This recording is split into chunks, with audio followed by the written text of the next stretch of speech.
मिले। अब आप फ़ोटोज़ को देख कर के समझ तो गए होंगे कि एक यंग एज के लड़के में जब फंगल इन्फेक्शन बहुत ज़्यादा हो जाता है तो लोग घबरा भी जाते हैं और ट्रीटमेंट करने के लिए उसके लिए भटकते रहते हैं, सही तरीके से ठीक भी नहीं होता है। तो आपको मैं सबसे पहला तो ये बताने वाला हूँ, फंगल इन्फेक्शन आपको बॉडी के किसी भी पार्ट में हो, पेट में हो, थाइज़ में हो, जांघों में हो, क्योंकि ये एरिया मोस्ट कॉमन एरिया है। क्योंकि ये एरिया क्या होता है, कवर्ड रहता है। और इंडिया का जैसे वातावरण है, गर्मी, पसीना, चिपचिपा वातावरण है, इस वातावरण में और हम कपड़े कैसे पहनते हैं, टाइट कपड़े पहनते हैं, ढीले कपड़े नहीं पहनते हैं। दूसरा चीज़ होता है हाइजीन की कमी, मतलब हमको समय नहीं है, लोग भाग दौड़ में इतने बिजी हो जाते हैं कि आप अपनी बॉडी को साफ़ सुथरा रख नहीं पाते हैं, गंदे टॉवल, गंदे कपड़े पहनते हैं। तो सबसे पहले ही आपको ये जानकारी मैं दे रहा हूँ कि किसी भी टाइप का कोई फंगल इन्फेक्शन हो, आपको डरने की ज़रूरत नहीं है। बहुत सारे मैं देखा हूँ कि जो स्किन स्पेशलिस्ट नहीं है, जैसे लोकल जो डॉक्टर नॉर्मल प्रैक्टिस कर रहे हैं, और अगर आप नॉर्मल डॉक्टर्स भी मेरे वीडियो को सुन रहे हैं तो आपसे ही मैं एक अनुरोध करना चाहता हूं कि आप कृपया आपके पास जो पेशेंट आते हैं उनको सही इन्फॉर्मेशन दें। आप लोग अधिकतर क्या करते हैं कि ये लगा लो, केनेकॉट लगा लो, बेटनेसोल, भाई आपने देखिए इतनी पढ़ाई तो नहीं की है कि आप उसको पूरा ठीक कर सकें, आपको पूरी जानकारी नहीं है, तो आप केवल उनको छोटी मोटी ट्यूब्स को 5 दिन 7 दिन 10 दिन लगाने के लिए दें। इनको इनकी स्किन कंडीशन को ख़राब ना करें, क्योंकि मेरे क्लिनिक्स में मैं आते हैं, बोलते हैं कि साहब फलाने डॉक्टर थे, फलाने इन्होंने दिया। मैं पूछता हूँ कि देखिए डॉक्टर तो नहीं होंगे, तो बोलते हैं हाँ सर डॉक्टर नहीं है, आसपास में गांव देहात में लोकल जो भी डॉक्टर्स हैं। मतलब ठीक है, अच्छी बात है, कोई दिक्कत नहीं है, लेकिन आपको भी सावधानी रखना है, अवेयरनेस रखना है कि कितने दिन तक किन चीज़ों का इस्तेमाल करना चाहिए। गलत क्रीम के इस्तेमाल, गलत टेबलेट या इंजेक्शन आप ले रहे हैं जिसकी रिक्वायरमेंट आपके शरीर को नहीं है, अगर आप गलत से इस्तेमाल करेंगे, ज़्यादा दिन तक कर देंगे, तो आपकी स्किन को और ज़्यादा नुकसान हो सकता है। तो मेरा अनुरोध आप पेशेंट लोगों से भी है और प्रैक्टिशनर लोगों से भी है, अगर आपको लगता है कि ये चीज़ें आपके बस के बाहर नहीं है तो कृपया इन चीज़ों को आप स्किन एक्सपर्ट के पास ही ज़रूर भेजें। अब देखिए, मैं आपको फ़ोटो देख के आपको समझ में ज़रूर आ रहा होगा कि इतना बड़ा जो पैच हो गया है क्या, ये कोई चर्म रोग बोलते हैं, कोई कुछ बोलते हैं। ये देखिए दाद है, फंगल इन्फेक्शन है जिसको दिनाया भी बोलते हैं, अलग अलग नाम इसके हो सकते हैं। मैं आपसे रिक्वेस्ट करना चाहता हूँ कि इसके अगर और डिफरेंट डिफरेंट नाम आपको, अगर वीडियो जो देख रहे हैं उनको पता है तो प्लीज़ कमेंट करके ज़रूर बताएं, ताकि हम लोगों को और बता सकते हैं कि इसको किस किस नाम से जानते हैं।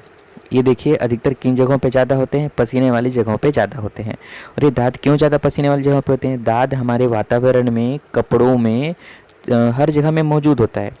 तो जब पसीना आता है तो वहाँ पे ग्रोथ करना शुरू कर देता है। जैसे आप देखे होंगे ब्रेड या कोई भी खाना चीज़ें सड़ जाता है, पुराना हो जाता है, तो वहाँ पे फफूंद जमा हो जाता है।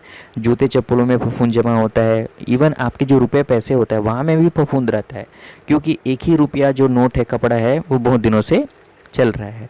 तो ये चीज़ अगर आपके शरीर में आ गया तो क्या नहीं करना है और क्या क्या चीज़ों से इसका इलाज आप कर सकते हैं। पहला चीज़, इसके लिए कोई भी स्टेरॉयड वाली क्रीम जिसमें कि क्लोबेटासोल, मेक्लोमेथासोन, मोमेटासोन, स्टेरॉयड वाली क्रीम बिल्कुल भी नहीं लगाना है। कुछ भी हो जाए आप गांठ बांध लो कि इन चीज़ों का इस्तेमाल बिल्कुल नहीं करना है। ये 100%, एक मेडिकल नहीं बोल रहा हूँ मैं, 100% हर मेडिकल स्टोर पे यही क्रीम ही मिलता है। सरफाजेसन, पेंडम, बेटनोवेट, इजगार्ड, रिंगार्ड, ये बहुत सारे, अगर नाम में लेना शुरू करूँ तो वीडियो हो सकता है घंटे 1.5 घंटे या बहुत समय का हो जाएगा। तो आपको एक ही एडवाइस बता दिया मैं, क्रीम इस्तेमाल नहीं करना है। दूसरा चीज़, किसी भी प्रकार का इंजेक्टेबल, मतलब इंजेक्शन कमर में, शरीर में, बॉडी में नहीं लगवाना है। तीसरा चीज़, गोली, जो छोटी छोटी गोलियाँ आती है, बेटनेसोल, ओमनाकोर्टिल, प्रिडनिसोलोन, या कोई भी गोली मान के चलिए, उनको खुद से आप बिल्कुल भी मत लें। तो अब आप बोलेंगे कि सर ये ले नहीं, हम परेशान रहते हैं, खुजली बहुत ज़्यादा होती है, तो करें तो क्या करें। देखिए आपके पास बहुत आसान उपाय है, इन चीज़ों को आप करेंगे तो 100% मैं बोल रहा हूँ कि आपका इन्फेक्शन आराम से कंट्रोल होगा, ठीक भी हो जाएगा। और उसके बाद भी अगर आपको लगता है कि कोई डाउट है, कोई चीज़ें हैं, तो आप मेरे ये चैनल है, व्हाट्सअप नंबर है, उसमें आप मैसेज डालें, मैं आपको सावधानी बताऊँगा। ऑल ओवर इंडिया भर के कोई डॉक्टर्स नियर में रहेंगे, उनके बारे में भी बताऊँगा, आप वहाँ जाके दिखा सकते हैं। तो अगर आपको ये फंगल इन्फेक्शन हुआ है तो आपको ठीक करने के कुछ सिंपल स्टेप बता रहा हूँ, इनको आप फॉलो करिए, आपको ठीक होने के चांसेस बढ़ते जाएंगे। आप अपने कपड़े, टॉवल, मोजा, ये जो चीज़ होते हैं जो बॉडी से अटैच रहते हैं, इन चीज़ों को हर दिन अच्छे से आप धो। एक दिन में एक कपड़े को दोबारा अगले दिन नहीं पहनना चाहिए, और उनको धूप में अच्छे से आप सुखाओ, ताकि आपकी बॉडी में जो फंगस रहेगा वो धीरे धीरे ख़त्म हो। दूसरा चीज़ें, हफ्ते में 1 बार या 2 बार आपकी बॉडी में पूरा अच्छे से गुनगुना नारियल तेल लगाओ जहाँ पे फंगल इन्फेक्शन है, और उसको अच्छे से मसाज करो। आप 5-10 मिनट मसाज करो, 1 घंटा के लिए शरीर में रहने दो।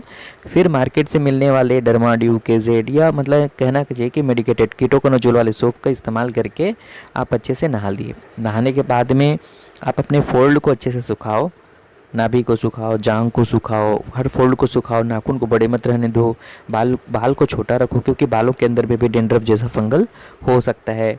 जूते चप्पल जो पहनते हैं आप उनको धूप में सुखाओ, तो बॉडी आपकी क्लीन हो गई। अब इस पे लगाना क्या चाहिए?